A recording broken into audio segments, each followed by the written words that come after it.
Here's a problem, a headache that anyone that's been driving for any number of years probably knows, especially if dealing with an older vehicle.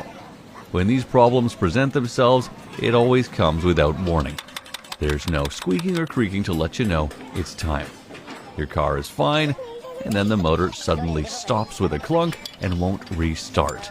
And in this case, it could very likely be your timing belt. Here's what you do to replace it if you don't want to take it into the shop. First, make sure you purchase a new one that's right for your vehicle. And not a bad idea to gather the information about your vehicle from the owner's manual. In fact, it's the best place for that information. You'll need to know the make, model, and year of the vehicle, as well as the engine type and size. Make sure you also purchase gaskets and gasket adhesive. This is a necessity for reassembly.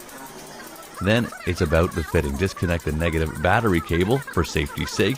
Always put that first, wearing any personal protective equipment, working in a well-ventilated area, and always following manufacturer's instructions. Then remove the alternator belt.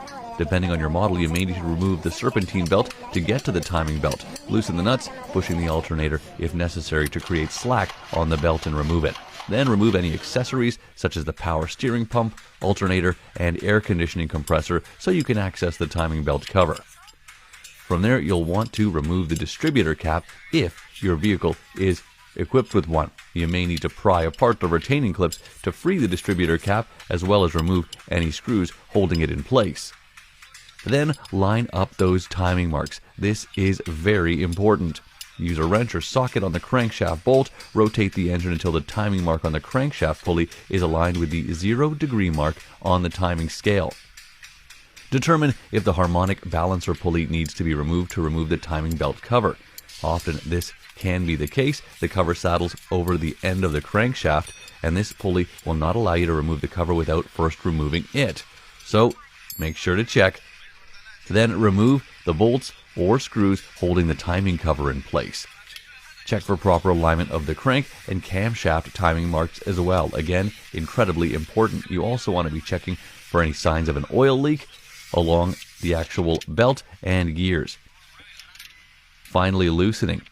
Then loosen the mounting bolt or bolts holding the belt tensioner using any special cam holding tools while following the service manual. Examine the tensioner pulley for damage such as dents or cracks. Next, slide the belt off the sprockets. Replace with a new belt and reassemble. At this point, hopefully you remember the reverse order. If you don't, make sure to have a system, take notes so that it's easy to do.